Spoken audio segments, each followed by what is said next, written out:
Does Edmonton Oilers defenseman Darnell Nurse have the worst contract in the NHL?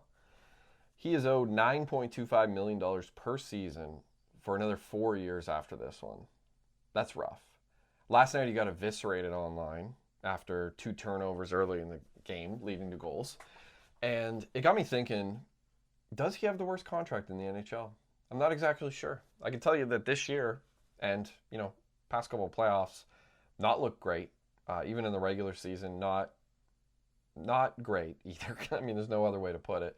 This year, though, I've noticed that the Oilers have been deploying him in a way that should be helpful to him. He's getting a lot more offensive zone starts. I think he's in the range of like 62% offensive zone starts. And, last year that number was closer to 52.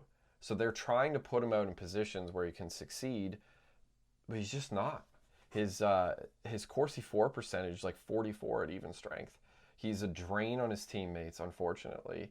And, last night was a good example where it looked like there was finally some accountability where everybody just kind of looked pissed off about the turnovers. And they're not going to come out and blame Nurse specifically, but it's tough, man. He's made way too much money for what he does, but even still, I don't think he has the worst contract in the NHL. I certainly wouldn't be going out of my way to acquire it. I'd be taking. I wouldn't even acquire it with like several draft picks if I was an NHL GM. I might acquire half of it if you threw in a first rounder, but that deal is unmovable, and I don't know what Edmonton does about it because you got to keep playing them.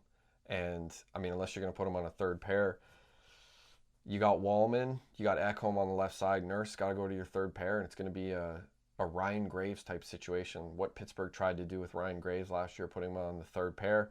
Now, in the case of Graves, it didn't work. He was still terrible, and that's why he's in the AHL this year. And speaking of Graves, if we're going to talk about the worst contract in the NHL, I think it's got to be his.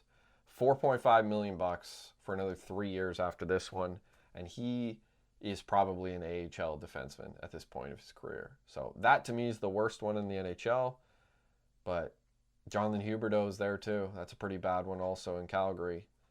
$10.5 million a year for, I think, another 6 years. Ugh. Anyways, comment below. What do you think of Nurse's play? And what's a worse contract than the three I mentioned?